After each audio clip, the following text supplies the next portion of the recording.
analitik, melihat apa yang terjadi. Kita punya data berarti bisa melihat apa yang terjadi. Kemudian yang kedua adalah diagnostik analitik. Mengapa itu terjadi? Kemudian yang ketiga adalah prediktif analitik. Kita bisa memprediksikan apa yang akan terjadi. Dan yang keempat adalah preskriptif analitik. Memberikan rekomendasi apa yang harus dilakukan.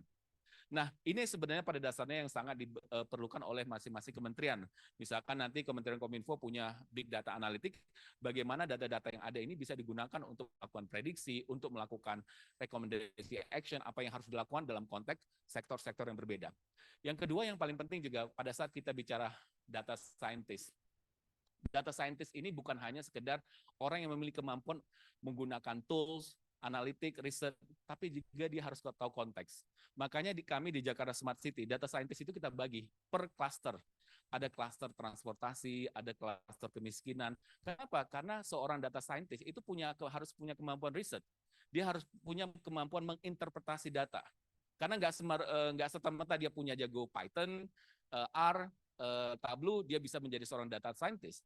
Data scientist juga harus punya konsep, dia harus punya pemahaman di sektornya masing-masing. Jadi kalau kesehatan ya ada sendiri tuh data scientist bidang kesehatan.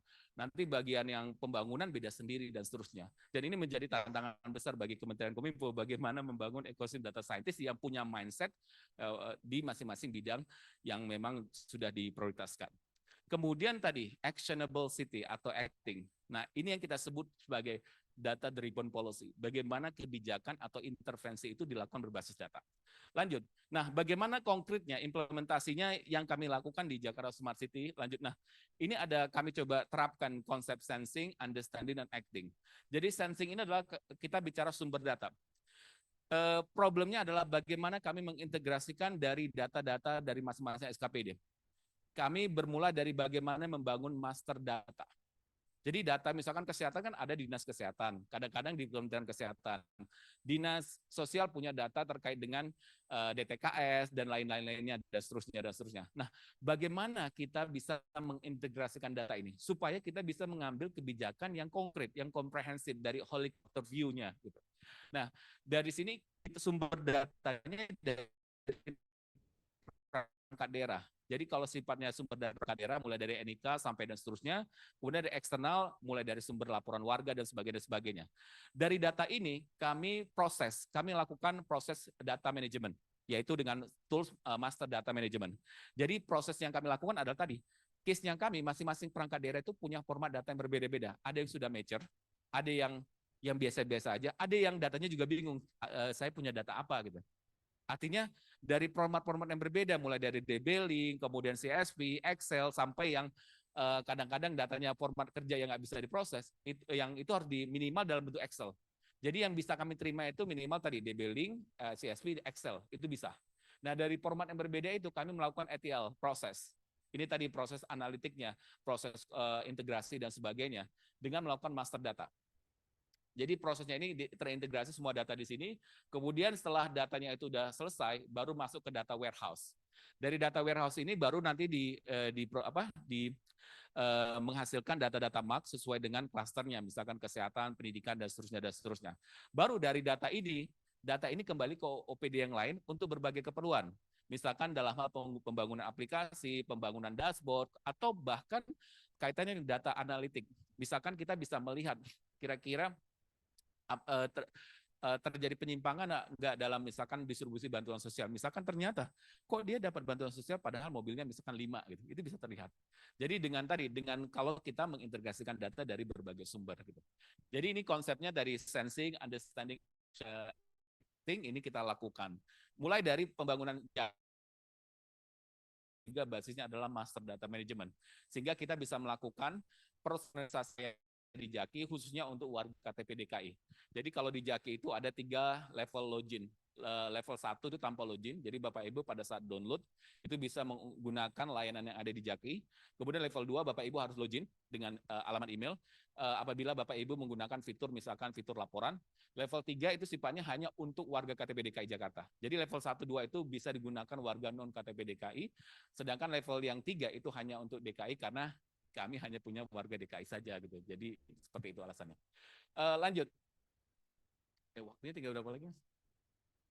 10. 10 ya. Oke. Nah, ini coba kami petakan, sebenarnya referensi juga di SPBE. Kami petakan bagaimana arsitektur transformasi digital Jakarta Smart City mulai dari layer infrastruktur.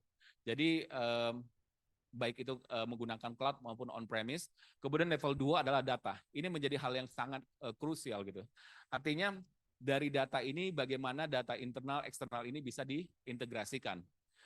Mulai dari nanti master data management, bagaimana kita melakukan data processing, data quality, data governance, sampai big data management, sampai data warehouse, dan seterusnya. Kemudian dari data-data ini nanti akan masuk ke konteks yang berbeda tadi. Ada yang misal kesehatan, pendidikan, dan seterusnya, dan seterusnya. Harapannya data-data ini kita bisa menjadikan API. API ini yang nanti bisa berbagi pakai dari masing-masing perangkat daerah untuk keperluan misalkan pengembangan jaki, untuk terkait dengan website, atau juga terkait dengan pengembangan dashboard di masing-masing perangkat daerah. Dan biasanya kami di Jakarta Smart City, kami membangun dashboard untuk kepentingan masing-masing perangkat daerah, misalkan dashboard stunting, dashboard lain-lainnya. Nanti mungkin saya jelaskan di slide berikutnya. Lanjut. Nah, Bapak Ibu, di sini saya masuk case tadi. Lanjut. Nah, sebelumnya kayaknya kelewatan deh. Nah, ya, ini studi kasusnya sesuai dengan request, khususnya dalam hal pelaksanaan program transformasi digital dalam mendukung kebijakan berbasis data atau yang kita sering kenal dengan data driven policy. Lanjut, permasalahannya apa sih yang pertama kita hadapi? Pertama adalah datanya tidak konsisten. Ini memang udah ini problematik lah, udah problematik. Datanya tidak konsisten, datanya ganda, kadang-kadang datanya hilang gitu. Kemudian yang kedua tadi, karena pipeline, sistemnya tidak terintegrasi. Kemudian sinergi kantor PD ini masih silo gitu. Kadang-kadang kita, oh ini nggak boleh digabungkan dan seterusnya gitu. Bagaimana kebijakan untuk bisa menyampaikan bantuan sosial dengan tepat sasaran kalau datanya parsial gitu. Nah, ini menjadi sebuah tantangan. Kemudian akibatnya apa? Tadi ketidaktepatan sasaran program pemerintah. Di Jakarta kita punya anggaran 72 triliun. Itu kalau dibandingkan, itu kalau Jakarta dengan Jawa Barat itu kan provinsi, tapi ada kabupaten. Jakarta itu mengcover semua kota, kabupaten, Pulau Seribu dan seterusnya gitu. Jadi istilahnya orang melihat, wah anggaran Jakarta besar, tapi kebutuhan Jakarta juga banyak gitu. Nah, artinya dari 72 triliun itu, 20%-nya itu adalah untuk bantuan sosial. Nah, bayangkan hampir tiap tahun kita mengeluarkan bantuan sosial.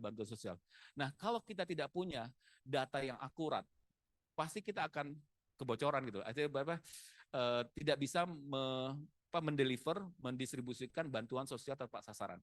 Sehingga bagaimana kita mengintegrasikan sumber-sumber data dari P3KS. P3KS punya referensi data sendiri, ada data DTKS, ada juga data yang kami lakukan sendiri melalui Carik. Nah, bagaimana dari tiga sumber data ini bisa dilakukan pemadanan supaya bantuan sosial yang kita lakukan itu tepat sasaran dan sebagainya gitu. Nah, ini salah satu problematika yang kami hadapi. Lanjut. Nah, bagaimana sistem ini dibangun? Mulai dari tentu dari perangkat lunaknya, perangkat kerasnya, sampai dengan sistem security-nya. Ini menjadi hal yang penting karena kita memproses data, tentu kita harus bisa memastikan bagaimana security-nya dan sebagainya. Lanjut. Nah, ini Bapak Ibu bagaimana signifikansi master data ini menjadi di Pemprov DKI Jakarta. Dengan adanya master data ini kita bisa saling menguji data gitu. Jadi sumber data misalkan dari master data ini kita basisnya adalah data kependudukan kami yaitu sekitar 11 juta penduduk. Dari 11 juta penduduk ini kemudian kami integrasikan dengan berbagai atribut, mulai dari atribut kesehatan, pendidikan dan seterusnya. Sehingga apa? Sehingga kita dengan master data ini kita bisa melakukan integrasi dan saling menguji data. Dan ini menjadi salah satu hal yang penting gitu. Sehingga apa? Kita bisa memiliki master data dan jika kita dengan adanya master data kita bisa melakukan personalisasi layanan gitu. Dari lahir sampai meninggal dan sebagainya. Lanjut. Nah, ini contoh konkret yang kita lakukan. Di Jakarta kita punya tadi program bantuan sosial. Bayangkan satu keluarga itu bisa ada yang dapat satu bantuan sosial dan ada bahkan sampai 7. Kita bisa ketahui 7 itu kalau kita mengintegrasikan data. Karena kan masing-masing perangkat daerah atau itu punya program bantuan sosial sendiri. Nah, dengan tadi BSNIK, kita tahu, oh ternyata keluarga ini ada yang dapat bantuan sosialnya lebih dari 2, 3, dan seterusnya. Contoh kalau konkret ini sebagai simulasi saja. Keluarga 1, dia mendapatkan bantuan sosial sekitar 3.850.000. Keluarga 2 hanya 800.000, 900.000. Artinya apa? Ada satu keluarga yang anaknya mulai dari kakek, nenek itu dapat bantuan sosial, ada dari KJP, KJMU dan seterusnya. Nah, tentu ini menjadi salah satu bagaimana kita melakukan pemerataan bantuan sosial gitu. Sehingga ada kebijakan-kebijakan yang bisa diambil dalam hal misalkan efisiensi, dalam hal pemberian bantuan sosial dan sebagainya. Sehingga apa? Pemerintah saat ini belum mengetahui total bantuan sosial yang diterima oleh masing-masing warga. Contoh mungkin sederhana gini. Kira-kira kita tahu nggak secara pemerintah berapa banyak bantuan sosial yang sudah diberikan untuk satu orang? Kira-kira tahu nggak Bu Sita? Misalnya satu orang gitu, berapa si Anu ini dapat bantuan sosial? Mungkin kita nggak tahu kenapa, datanya kan scatter kan, ada dari Kementerian A ngasih data, tapi datanya nggak pernah terkumpul gitu. Sehingga apa? Sehingga kita nggak, oh ternyata ada orang yang dapat bantuan sosial mungkin 5 juta gitu ya. Wah berarti kan udah nggak usah kerja udah dapat bantuan sosial sendiri gitu ya. Karena dikumpul-kumpul gitu ya, dikumpul-kumpul jadi banyak gitu. Seperti itu. Nah ini jadi salah satu problematika bagaimana peran data itu menjadi hal yang penting. Lanjut. Lanjut. Nah, ini contoh bahwa dengan adanya tadi, mulai dari sensing, kemudian kita understanding, kemudian kita actionable gitu ya, acting. Nah, apa sih manfaatnya? Tentu dalam konteks misalnya dengan analisis data, mau baik itu nanti dalam konteksnya big data, kita bisa melakukan tadi pembelajaran mesin atau kecerdasan buatan dan segala macam untuk misalkan analisis ekonomi, kemudian analisis profil, prediksi sampai analisis deteksi penyimpangan. Gitu. Jadi kita tahu nih, oh ternyata dia selama ini dapat bantuan sosial tapi ternyata kaya gitu. Ternyata tinggal di rumah besar dan seterusnya gitu. Kemudian kita juga bisa melakukan analisis penerapan berbasis profil warga dan sebagainya dan sebagainya. Nah, ini bisa dilakukan. Lanjut. Nah, ini contoh secara arsitektur Bapak Ibu, tadi yang sifatnya tadi sensing, ini kan format data yang berbeda ini, mulai dari yang formatnya DB-Link, kemudian CSV sampai Excel, kemudian kita lakukan support integrasi data menggunakan MDM, kami menggunakan Informatika. Jadi setelah proses integrasi data, kemudian setelah data itu masuk ke warehouse, kemudian data ini juga kita bisa melakukan 360 degree. Jadi dengan pada saat kita punya master data, kita juga bisa menggunakan data yang ada di master data itu untuk melakukan 360 degree. Artinya kita bisa melakukan set social network, kemudian profil warga, personalisasi layanan dan sebagainya gitu. Jadi bayangkan kalau kita misalkan contoh Bu Sinta gitu, kira-kira hubungannya ke keluarga ini kemana saja gitu. Jadi kita bisa melakukan pattern, kita bisa melakukan social network terhadap hubungan antara satu orang dengan orang lain dan sebagainya gitu. Sepanjang datanya ada. PR-nya itu aja sepanjang ada closure-nya, sepanjang datanya ada dan sepanjang datanya terintegrasi gitu. Semakin banyak atribut ya semakin bagus gitu. Sehingga hal seperti itu. Ini yang kita sebut sebagai tadi pengolahan data. Kemudian data ini juga digunakan untuk Jaki yang tadi untuk akun warga yang di level 3 untuk personalisasi layanan dan sebagainya. Kemudian data MAK ini juga digunakan untuk berbagai keperluan, misalkan data penduduk, warga, KJP, dan seterusnya. Kemudian kita menggunakan tools analitik, kita menggunakan SAS sebagai analytic tools untuk melakukan prediksi, untuk melakukan prescriptive analisis dan sebagainya, dan tentu nanti bisa diakses melalui API dan seterusnya sesuai dengan tujuan dari masing-masing SKPD atau masing-masing aplikasi dan sebagainya. Seperti itu. Lanjut. Nah, ini contoh tadi source-nya ya, ada dalam bentuk database, CSV, dan Google Sheet ya. Google Sheet kita juga bisa integrasi. Kemudian di dalam fase MDM, di Master Data Management, kita bisa melakukan proses define, matching gitu kan, kemudian merge sama relate. Ini menjadi hal yang penting. Bayangkan kalau kita melakukan secara manual gitu. Anggaplah pakai Oracle gitu, antara satu database dengan database lain-lain. Bagaimana kita proses matching itu kan butuh effort yang gede ya. Tapi dengan tools ini kita bisa melakukan, dia bisa memberi, oh ini yang harus di merge, ini yang perlu di refine dan sebagainya. Sehingga kita bisa melakukan data quality dengan menggunakan tools ini gitu. Misalkan ada kolom yang tidak lengkap ya kita minta si data owner atau yang pemilik data untuk mengupload lagi supaya datanya bisa di refine dan sebagainya gitu. Kemudian setelah masuk ya kita masuk ke dalam Oracle sebagai data warehouse. Lanjut. Nah ini contoh tadi scheme data sources-nya dari mulai data berbagai sumber, kemudian masuk ke Informatika, kemudian dari MDM itu ada 360 degree, kita bisa melakukan analisa 360 degree, kemudian dari MDM ini kita buat API services tergantung dari jenis kebutuhan datanya, pendudukan dan sebagainya, kemudian nanti digunakan di dalam hal berbagai keperluan untuk analisa. Lanjut. Nah, ini contoh tadi dalam proses development di MDM mulai dari ETL, dari Big Data Management, cleansing, standarisasi nih. Ini salah satu kekuatan dari tools ini ya, artinya dari master data management ini dia bisa mengintegrasikan dari berbagai sumber. Nah ini menjadi salah satu hal yang penting, karena kalau kita lakukan dengan teknik yang lain, itu butuh waktu yang cukup lama gitu dan sebagainya. Apalagi dalam konteks datanya yang besar, ya itu nggak selesai gitu. Kemudian data model, kemudian matching, merge, hierarki dan sebagainya. Dan dari data ini baru masuk ke tadi 300, bisa digunakan untuk 360 degree, yang untuk melakukan personalisasi layanan dan sebagainya, sampai nanti melakukan social network dan seterusnya dan seterusnya. Sehingga setiap orang NIK itu punya landing page terhadap informasi yang berkaitan terkait dengan individu tersebut gitu, seperti itu. Nah, tantangan di kami adalah datanya juga belum semuanya terintegrasi gitu. Ini menjadi salah satu PR gitu. Karena kami mulai dari hal yang sederhana. Jadi Bapak Ibu, kami selalu mulai just learn to get stuff done gitu. Jadi mulai dulu gitu. Karena kalau Bapak Ibu, oh tunggu datanya belum terintegrasi, nggak akan pernah happen. It's not would never happen lah gitu. Artinya kita mulai dari case pertama, kita mulai dari case bantuan sosial. Dari data-data itu kemudian kita scalable dari data-data yang lain dan seterusnya. Lanjut. Nah, ini contoh dashboard Executive Citizen 360 degree. Ini saya tutup ya data-datanya ya, karena saya tutup ini hanya sebagai tampilan.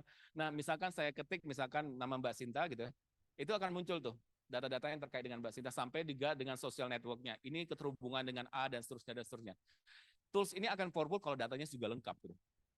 Ini akan sangat powerful kalau data lengkap, sehingga kita bisa tahu antara kok dia punya mobil tapi kok dia dapat bantuan sosial. Berarti kan ada question pertanyaan gitu ya. Artinya seperti ini, sehingga kita bisa mengetahui oh ternyata ini nggak tepat sasaran dan seterusnya dan seterusnya. Ternyata kita sudah banyak ini dapat insentif dari pemerintah atau bantuan sosial dan seterusnya. Ini salah satu contoh dashboard 360 degree untuk melihat data penduduk yang telah ditambahkan variabel-variabel sekunder lainnya. Lanjut. Nah, kita juga melakukan waktu COVID, kita juga melakukan dashboard untuk pemantauan target vaksinasi sampai wilayah, kelurahan, kecamatan, dan seterusnya. Ini basisnya ini, sehingga kira-kira program yang kita sudah lakukan ini sudah menyebar nggak di semua penduduk di wilayah gitu. Nah, ini kita lakukan juga melalui tool analitik yang kita gunakan untuk menampilkan tadi data berdasarkan wilayah, kecamatan, sampai kategori pekerjaan, sampai vaksinnya jenis apa dan seterusnya. Lanjut. Nah, ini kita juga profil bantuan sosial, sehingga kita tahu satu orang itu misalkan NIK ini dapat bantuan sosial apa saja, dan berapa bantuan sosial yang didapatkan, NIK, KK, dan seterusnya. Ini bisa kita lakukan. Jadi dari data ini kita melakukan pemadanan data dari data P3KE, kemudian DTKS, sampai dengan data carik yang dilakukan oleh pemerintah DKI Jakarta melalui survei di lapangan dan sebagainya. Lanjut. Nah, ini juga data alokasi realisasi bantuan sosial, sehingga kita bisa melakukan data-data dari perencanaan sampai realisasi ini kira-kira sama enggak gitu. Sehingga kan bisa jadi perencanaan sekian, realisasi sekian gitu, dan seterusnya, atau sebaliknya dan sebagainya. Sehingga kita bisa melakukan perbandingan jumlah NIK, kemudian nominal alokasi dan transaksi penyaluran dan sebagainya. Sehingga kita bisa melihat kira-kira ada penyimpangan atau tidak dan sebagainya. Lanjut. Nah, ini contoh kita juga menyediakan dashboard profil warga. Mungkin Bapak Ibu kalau di kelurahan itu kan ada papan tulis ya. Papan tulis yang pakai spidol dan itu memang sesuai dengan aturan masih harus tetap pakai papan tulis gitu. Karena itu ada apa ya, Permendagrinya itu. Namanya saya lupa ya, papan tulis itu. Jadi berisikan jumlah penduduk, laki-laki, perempuan, pekerjaan dan itu harus pakai spidol memang. Nah, sebagai alternatif kami menyediakan dashboard ini. Sehingga dashboard ini bisa diakses oleh kelurahan. Ini belum kita launching, cuma sudah ready. Jadi si kelurahan itu, Pak Lurah itu bisa punya mindset data yang lebih luas gitu. Artinya dia tahu berapa banyak penduduk yang laki-laki, perempuan, berapa banyak yang sudah vaksin, berapa banyak yang sudah dapat bantuan sosial, bahkan berapa banyak yang sudah vaksin dan sebagainya. Sehingga kita coba petakan ini menjadi sebuah dashboard, sehingga Pak RT, Pak Lurah itu punya mindset yang data driven lah, kurang lebih seperti itu. Lanjut. Ini contoh data sasaran P3KS, DTKS, dan Carik. Jadi sumber data ini menghasilkan data yang berbeda.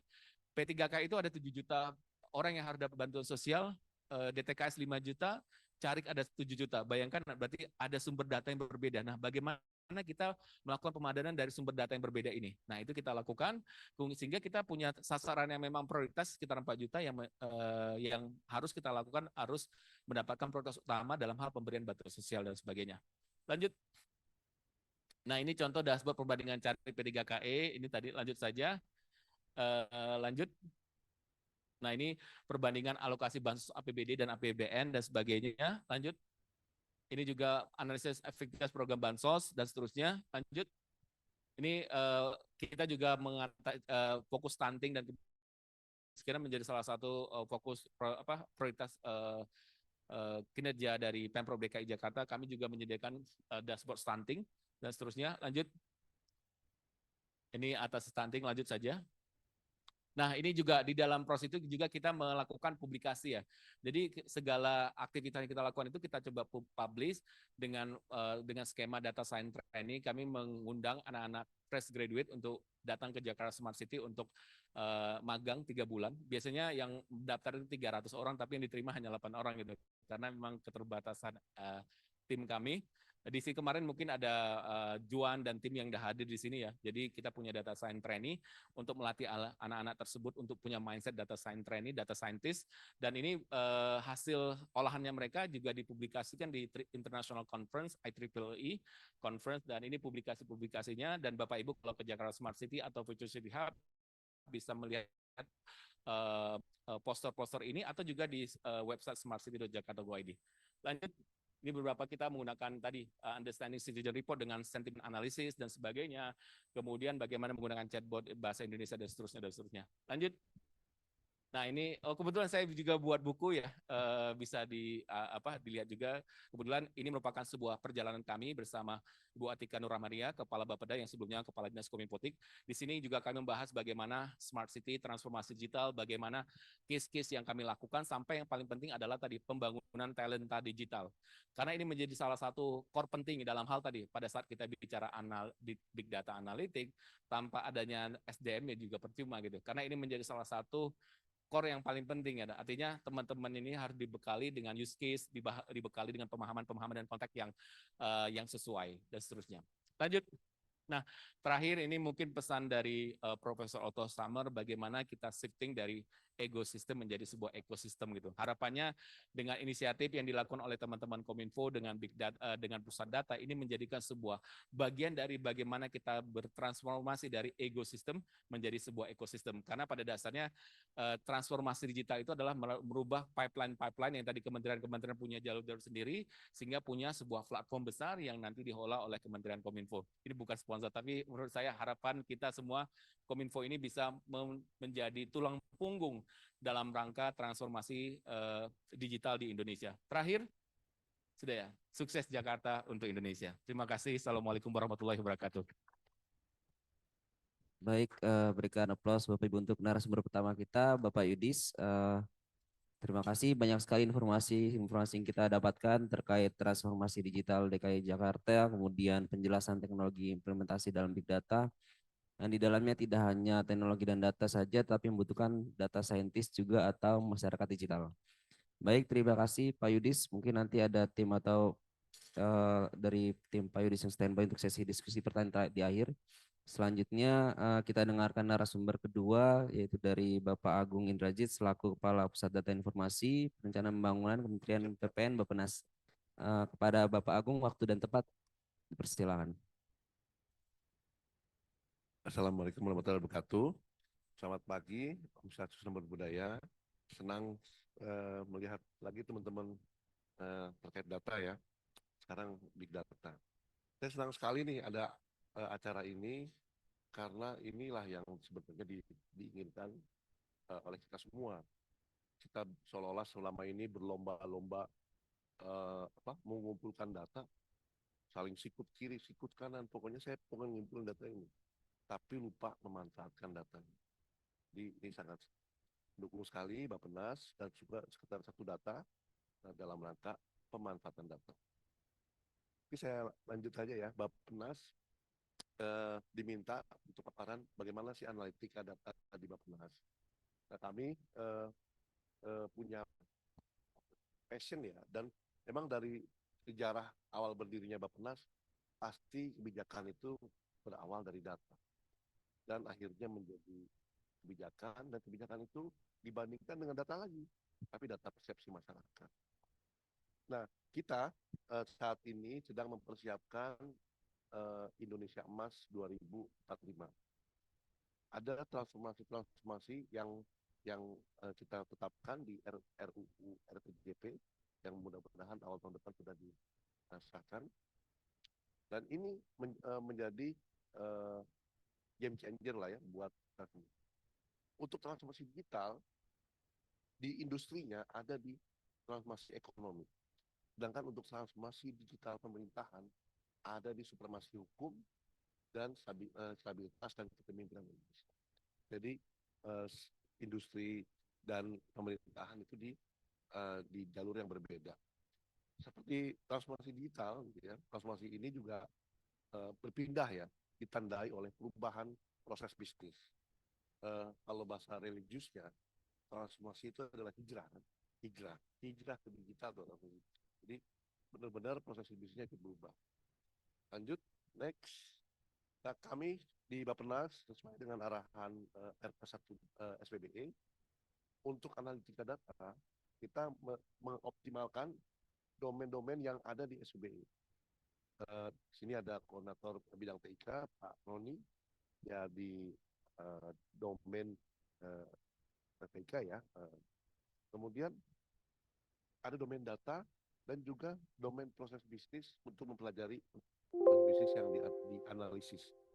Tapi kita jangan lupa bahwa semua data analitik itu akhirnya menciptakan pengetahuan. Semua analisis itu direkam. Nah, banyak kejadian nih di banyak kementerian termasuk Bappenas. Kalau ada kajian, analisis, kasih itu konsultan. Yang kita dapat apa? PDF, laporan akhir, dan PowerPoint buat pejabat.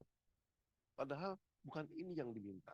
Kita juga bisa mengolah datanya sendiri dan kita bisa mengelola pengetahuan tersebut. Praktik-praktik seperti ini harus dihentikan. Kadang-kadang konsultan itu tidak lebih pintar dari kita, terus terang. Dan itu juga perlu diperiksa lebih lanjut. Tapi yang jelas pengetahuannya harus kita simpan. Lanjut, next. Nah, sekarang di tahun 2023 ingin ke 2024. Kita ada di smart government dan di sini ada data driven government. Saat ini saya pinjam dari Kemenpan RB. Jadi pertemuan ini pas, fasilitas sistem layanan big data-nya pas, timingnya, dan kami dari Bappenas pasti berupaya sebagai pasien pertama dari layanan ini. Nah, lanjut, next. Tadi Mas Yudis mengutarakan tugas-tugas wali data atau pusdiri atau di daerah Diskominfo. Tugasnya satu data itu di tengah tuh. Nah, tata kelola data kalau bahasa Inggrisnya itu data governance. Satu data urusannya yang di tengah. Tapi Pusdatin dan Diskominfo di lingkaran seluruhnya. Salah satu yang memang paling berat adalah MDM, Master Data Management, yang di kanan ya, Reference and Master Data Management. Itu yang paling berat. Kenapa paling berat? Terutama untuk basis data dari aplikasi. Tadi Mas Yudi sudah sampaikan ada 24.000, Menju menyebutkan 24.000 aplikasi yang ada di Indonesia. Siapa yang membuat aplikasi? Developer. Developer itu jurusan apa? Informatika. Cek. Di jurusan informatika diajarin standarisasi data enggak? Semua data itu enggak ada yang kecuali satu sih, tinggi ilmu statistik. Jadi wajar dari 24.000 basis data itu yang kalau aplikasinya itu kita periksa kita periksa fungsional dan warnanya, basis datanya kita nggak periksa. Wajar begitu kita ambil basis data jeroannya itu kacau. Karena memang developer tidak diajari standarisasi data dan kita nggak meriksa basis datanya sesuai standar atau tidak. Ini yang membuat kekacauan dan kita dari satu data responnya ingin membuat silabus yang harus diikuti oleh semua jurusan informatika dan manajemen informatika supaya mengajarkan standarisasi data karena dia akan membuat aplikasi. Lanjut.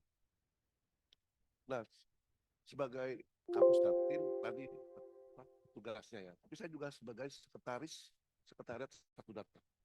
Nah, sekretariat satu data itu yang kita acaranya tuh kalau kita lagi ngomong satu data tuh yang merah. Lingkaran yang merah dari mulai perencanaan, pengumpulan, penyimpanan pengamanan, pemeriksaan, berbagai pakai. Tapi yang ini, acara ini, itu yang menarik tuh. Yang warna biru. Jadi, yang merah itu, selama ini saling berebut. Saya pengen anggaran pendataan ini. Saya pengen, tapi lupa menganggarkan sumber daya manusia dan anggaran biaya untuk yang warna biru. Gitu. Jadi ini adalah penyimbang yang baik supaya orang nggak berlomba-lomba mendata hal yang sama. Konsentrasi ke arah analitika data. Nah, prinsip satu data, supaya nanti saling ingat, itu berstandar. Kita harus mengajarkan standarisasi data dari kuliahan. Jadi jangan sampai nanti dia lulus nggak tahu standarisasi data. Kemudian setiap jurusan yang keterangan digital juga harus konsisten. Kalau dia buat data, dia harus buat metadata. Seperti contohnya begini.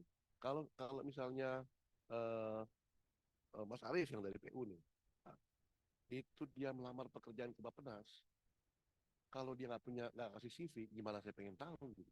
Begitu juga data. Kalau ada data dikasih ke saya gitu ya. Kalau saya nggak membaca metadatanya, saya nggak berani pakai itu. Data ini sahih nggak ya? Dari ini apa sih disclaimer-nya dan kualitas seperti apa. Jadi yang tadi ya, selalu dilatih membuat metadata selama itu dia memproduksi. Kemudian menggunakan kode referensi dan interoperabilitas. Ini yang dilakukan. Nah, Bappenas tadi sudah ngobrol sebentar, Pak Aris dengan Bu Sinta, kita siap nih menjadi pasien pertama untuk data science driven policy making. Itu ada dashboard, AI, machine learning, dan visualisasi dashboard. Lanjut. Nah, untuk produksi ini juga sesuai nih, mungkin harus diupdate juga PPS dan BIG karena di proses bisnis tadi ya, lagi-lagi proses bisnis di data-data kita yang akan kita olah itu ada generic statistical business process model. Nah, semuanya harus mengikuti siklus ini dan ini pasti sudah diperiksa sama BPS sebagai pembina data tabular. Nah, ini juga dilakukan. Nah, Bappenas mengikuti ini. Kalau kita ingin mengolah data, kita pasti udah ke alur analisis ya, yang di bawah ke kiri, bagian dari proses bisnis kegiatan sehari-hari pusat ini. Di Bappenas sudah ada unit khusus di bawah pusat langsung, namanya unit analitika data.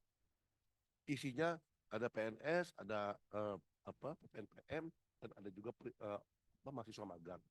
Nah, terakhir dari IPB, sebelumnya dari Telkom University, awal Januari dan UGM. Lanjut. Nah, data-data statistik ini kategorinya kita harus tahu nih. Kalau kita ngolah, jangan cuma kita peduli warna, kita harus tahu nih data ini apa sih, Mas? Nah, data scientist itu idealnya bukan orang IT, tapi orang-orang sektor. Dokter bisa jadi data scientist kesehatan. Kemudian misalnya apoteker, data scientist soal farmasi, dan seterusnya. Karena bahasa pemrograman itu udah seperti kayak bahasa Inggris, bahasa untuk survive. Lanjut, next. Ini grand design-nya yang di Bappenas, kita sudah bertahap membuat ini. Jadi tadi seperti kayak Jakarta ya, sensing city. Kalau kita namanya adalah horizon scanning. Jadi grand design-nya namanya strategic forecasting. Strategic foresighting. Foresighting itu data itu kita gunakan, data dan analitika data itu kita gunakan untuk menavigasi kebijakannya ke arah mana. Dan kebijakan itu bukan di akhir tahun, tapi bisa per minggu, bisa per bulan, per 3 bulan, dan seterusnya. Jadi data ini dibuat untuk menavigasi. Nah, horizon scanning ini crawling. Ada berbentuk statistik tabular, ada yang berbentuk peta, ada yang berbentuk keuangan. Kita ambil dari Twitter, dari Facebook, dari BPS, dari BIG, dari cetak satelit, itu kita ambil. Kemudian ada sistem seperti ini yang kita bangun bertahap untuk membuat skenario planning. Sesuai dengan perannya Bappenas, kita membuat perencanaan secara nasional, RPJPN dan RPJMN. Kita membuat perencanaan untuk forecasting, membentuk masa depan. Kemudian pengalokasian sumber daya. Ada data clearance, ada misalnya pembahasan mau bangun waduk, misalnya mau memberi bantuan, ada pengalokasian sumber daya juga. Kemudian ada pengendalian. Ya, kami dengan Perpres baru ya, Perpres Manajemen Resiko Pembangunan Nasional, pengendalian itu diarahkan ke Bappenas. Jadi tahun depan ada B03, B06, B09, B012, dan ada merah, kuning, hijau, itu yang seperti UKP 4. Ada Perpres baru, pengendalian. Kemudian enabler. Nah, enabler ini ternyata dari sesmen. Sesmen itu enabler deputi-deputi di Bappenas, terutama Pusdatin sebagai penyedia layanan data, layanan tools, layanan software, layanan TIK, dan kemudian layanan SDM untuk data engineer dan data analis. Lanjut, next. Kita di Bappenas untuk menganalisis dan membuat rencana nasional, ruang lingkup datanya itu jauh lebih besar daripada lingkup Indonesia. Seperti contohnya, kita kerjasama dengan UN untuk data innovation. Di situ ada strategic foresight, ada behavior analysis, ada data inovasi gitu, big data analytic, AI dan seterusnya. Dan itu kita punya 4 kegiatan self-rise. Self-rise ini contohnya di Jakarta. Ada kenaikan muka air laut dan itu benar-benar berakibat fatal. Dan itu juga terjadi di negara Pasifik. Kalau ke Pasifik naik, pasti di Laut Jawa juga naik. Jadi silviculasi ini bisa mengurangi jumlah tanah kita dan kedaulatan kita di pantai dan kemudian di laut. Kemudian ada infrastruktur yang mungkin akan hilang karena ada kenaikan muka air laut. Dan ini kita analisis bukan hanya Indonesia, tapi kita analisis seluruh Asia Pasifik bekerjasama dengan UN Global Fund. Karena kita negara kepulauan ya, tujuan utamanya kita pengen tahu apakah titik terluar itu yang menentukan luas wilayah kita tenggelam apa enggak. Kemudian partnership dan funding, pembiayaan juga pakai data analitik dan behavior science. Jadi ada behavior science juga. Jadi kalau kita punya data yang temporal banyak. Contohnya ya produksi padi. Produksi padi kita kerjasama dengan Kementan, data tersebut melihat setiap 2 minggu ya, produksi padi itu padinya naik apa enggak. Nah, ada setiap 2 minggu sekali. Jadi kita punya 104 data set yang kita olah. Itu kita ternyata bisa melakukan behavior analysis dari petani. Petani ini kenapa nih petani ini menanam, petani ini enggak. Jadi ujungnya pasti behavior analysis sehingga kita bisa antisipatif. Kemudian water management dan food security juga masalah borderless ya, transboundary. Kita juga menganalisis seluruh Asia Pasifik. Karena begini, contohnya food security deh.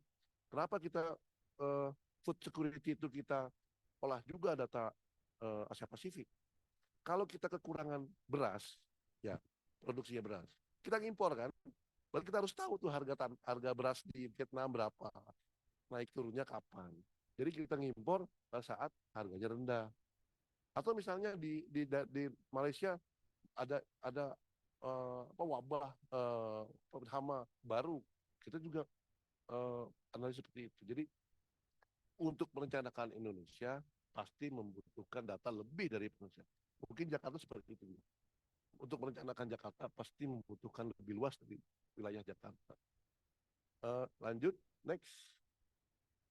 Jadi yang kita punya di Bappenas, kita pakai Jupyter dan Hadoop, Tableau, ArcGIS, kemudian IMA dan NISA, kita subscribe dia Big Data Analytics untuk media mainstream, ada 80.000 koran, majalah, website ya, dibuat IMA, dan sosial media juga kita pantau. Jadi kalau kita pantaunya sosial media begini, contohnya IKN, kita punya data buat teknokratik dan kita selalu memantau persepsi masyarakat di Kalimantan Timur, di seluruh Kalimantan, atau di seluruh Indonesia, atau seluruh Jakarta. Jadi kebijakan pasti selalu akan diimbangi dengan kita memantau persepsi apakah diterima dengan baik atau ada feedback yang perlu diperhatikan. Jadi pasti gitu, kebijakan pasti dibandingkan dengan persepsi. Kemudian kita punya portal data Renbang, hampir seluruh data BPS, BIG, peta-peta juga kita sudah kelola. Contohnya kita akan sudah menggunakan data-data ini untuk menyusun RPJP, dan kita akan mendaya gunakan data-data ini lagi ditambah data-data lain yang lebih detail untuk penyusunan RPJMN 2025 dan sampai 2029. Lanjut. Nah, ada 5 kegiatannya tadi ya, IMA dan ISA, pengolahan dashboard, variabel indikator dan variabel perencanaan pembangunan, dukungan analisis geospasial untuk RPJPN dan RPJMN, penyusunan infografis dan story map. Kita punya namanya program baca data, kemudian kerjasama analitika sebagai Center of Excellence dan Regional Hub.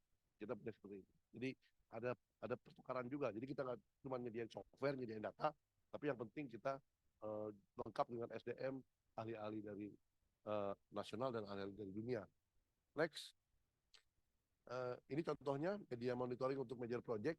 Misalnya major projectnya tadi ya, kawasan industri dan smelter major projectnya. Terus kita melihat analisis penggunaan akun IMA buat melihat persepsi media massa dan persepsi sosial media. Lanjut, ini contohnya media laporan-laporan untuk atasan ya. Selalu setiap hari ada briefing, data briefing yang dilihat oleh eselon 1 dan menteri. Jadi seperti ini setiap harinya, jadi media briefing, data briefing. Lanjut, next. Nah, ini buat media mainstream, ada seperti ini. Jadi apa topik yang terkait sama tugas pokok, fungsi dan peran Bappenas selalu ada. Lanjut, next. Nah, untuk penyusunan dashboard indikator, kita juga punya seperti ini, yang grafik-grafik itu kita pakai big data analytic, pakai Hadoop dan Tableau ya. Kemudian kita ada data resource ya. Bappenas juga sebagai wali data resource, kita punya aplikasi sepakat yang diprediksi membutuhkan GPU yang dedicated. Ini lanjut. Nah, untuk analitika spasial contohnya ya, yang benar-benar butuh komputer yang besar ya untuk simulasi analisis spasial, kita seperti ini analisisnya. Ini yang ditujukan untuk RPJMN, RPJPN dan RPJMN. Lanjut. Nah, ini untuk story map, contohnya yang kelahiran di Indonesia. Ini adalah salah satu direktorat yang tentang kesehatan dan perlindungan anak, ada seperti ini juga. Jadi layanan kita melayani rumus awalnya dari unit kerja, kemudian kita lakukan otomasi terus, jadi ada layanan terus menerus setiap minggu sekali atau misalnya setiap seminggu 2 kali, jadi terus menerus. Jadi ada briefing yang rumusnya ditetapkan secara bersama oleh expert knowledge, data scientist dan data engineer. Lanjut. Nah, ini di jasa dan keuangan ada analisis juga seperti ini. Jadi kita punya 50 eselon 2, ada sekitar 30-an yang udah setiap hari ada data briefing. Seperti ini contohnya tampilannya. Lanjut. Nah, kita menggunakan Python ya, Bapak Ibu, jangan khawatir soal ini ya, soal pemrograman. Ini siapa nih operatornya? Ya. Bisa saya ini nggak saya contohnya? Kayak saya ya dari saya. Ya. Saya pengen menyontohkan pemrograman itu gampang.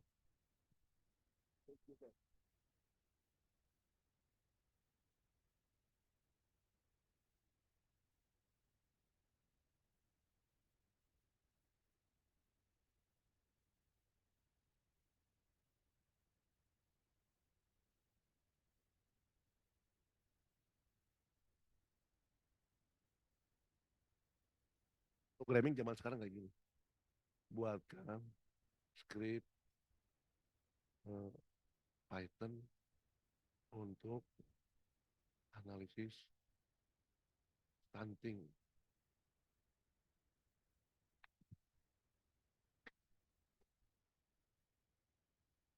Codingnya udah ada. Jadi ya Bapak dan Ibu bisa nyoba sendiri. Jadi jangan khawatir, udah banyak kemudahan. Ya. Kemudian tadi ya, setelah MDM yang disebutkan Mas Yudis, data itu harus dihubungkan. Tadi ya, jangan takut programming. Data itu harus dihubungkan. Saya ambil contoh ya, data machine learning dengan data yang belum dihubungkan, direlasikan dengan data yang sudah direlasikan dengan linked data.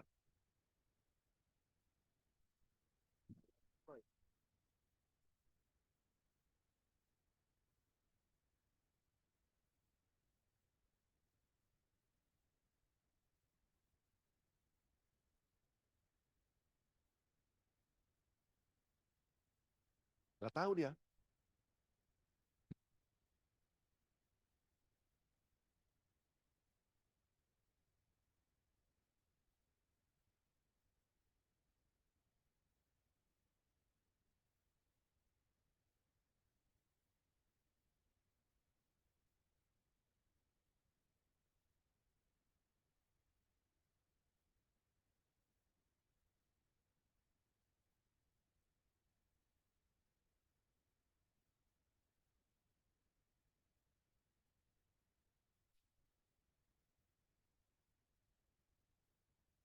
Jadi machine learning, deep learning tanpa ada big data analytics dan linked data bodoh. Makanya ini penting. Kalau kita mau machine learning, deep learning, ya buat linked data dulu.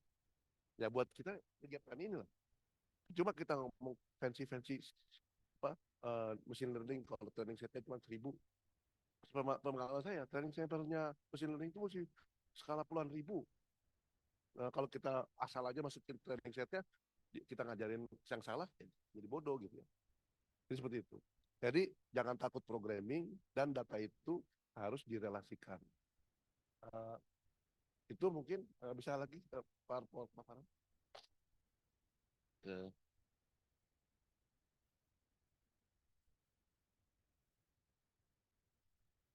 Nah, data scientist itu harusnya baiknya sih, baik. Baik, terima kasih. Mungkin ada slide yang baru ya, yang nggak apa-apa, kita sampai di sini. Terima kasih. Mungkin kalau ada pertanyaan, saya Baik, berikan aplaus Bapak Ibu untuk narasumber kedua dari Pak Agung. Terima kasih Pak Agung atas materi terkait bagaimana tata kelola di Satu Data Indonesia. Kemudian tadi penjelasan bagaimana teknologi ChatGPT dan prospek untuk terkait relasi data, di mana kita menggambarkan dan mendeskripsikan sebuah objek atau ketika kita ingin mendefinisikan sebuah seseorang. Baik, Bapak Ibu, selanjutnya kita dengarkan narasumber ketiga yaitu Bu Mugi Rohimah yang mewakili Asis Deputi Perumusan Kebijakan Koordinasi Penerapan SPB Kemenpan RB. Izin Bu Mugi, apakah sudah standby di Zoom? Apakah saya terdengar? Ya, sudah jelas Bu. Baik, Bu Mugi, waktu dan tempat kami persilakan untuk paparannya. Baik, terima kasih Bapak Ibu semuanya. Mohon izin saya Mugi Rohimah mewakili tim ASDEP SPBE. Mohon izin karena Pak ASDEP kebetulan sedang ada agenda dadakan seperti itu sehingga mendiskusikan pada saya untuk menghadiri acara ini begitu. Saya mohon izin menyampaikan paparan dari Pak ASDEP sebagai berikut.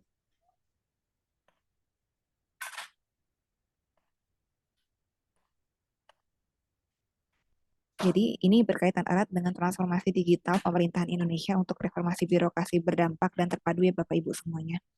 Nah, kalau kita beralih di sini terkait dengan future government atau government 5.0 saat ini tuh kita harus ada perubahan paradigma. Yang jadi semulanya itu kita pemerintah itu mengatur masyarakat yang selama ini mungkin berlaku, tapi nanti ke depannya kita perlu merubah paradigma ini menjadi pemerintah bekerja sama dengan masyarakat. Jadi masyarakat itu menjadi mitra sehingga bisa meningkatkan lagi kinerja dari pemerintah itu sendiri begitu ya. Nah, dan ini penggerak atau enablernya itu berdasarkan dari orientasi data, jadi fokus kepada data drivernya seperti apa, kemudian juga transformasi digital, dan juga terkait dengan SDM yang berdaya saing. Nah, inilah nanti fokus ke depan dari tata kelola pemerintahan digital ini.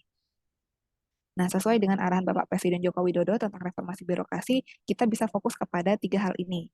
Yang pertama adalah birokrasi yang berdampak. Jadi dampaknya yang diutamakan saat ini. Kemudian juga terkait dengan reformasi birokrasi itu tidak lagi berupa tumpukan kertas. Dan yang terakhir ini birokrasi ini perlu lincah dan cepat. Jadi adaptif terhadap perubahan seperti itu ya. Dan ini semua itu perlu ditopang dengan pemerintahan digital yang berbasis data. Jadi punya data gitu ya yang menjadi relevan begitu ya untuk pembangunan di reformasi birokrasi. Nah, kemudian kita perlu mengubah juga paradigma pembangunan ini yang mungkin dulunya kita merasa sok tahu gitu ya, pemerintah tahu kebutuhan warga, rakyat butuh apa, pemerintah melakukan B dan sebagainya gitu ya, menutup diri, tapi sekarang fokusnya adalah menjalankan program yang berbasis kebutuhan warga. Jadi sebenarnya kita melihat kebutuhan ini berdiskusi dengan masyarakat, kemudian ada survei kepuasan masyarakat itu menjadi hal-hal yang perlu kita ambil gitu untuk membuat kebijakan-kebijakan di pemerintah pusat seperti itu ya. Dan juga harus membuka diri terhadap kritik ataupun masukan dari siapapun, serta juga self-governing community nih. Jadi menempatkan komunitas sebagai entitas yang mandiri dan partisipatif secara kolaboratif. Nah ini perlu kita ada pemberdayaan masyarakat melalui literasi digital dan pelindungan datanya, seperti itu. Nah, ini juga berkaitan erat dengan saat ini adanya reformasi birokrasi tematik ya, yang menjadi poin-poin prioritas dalam reformasi birokrasi.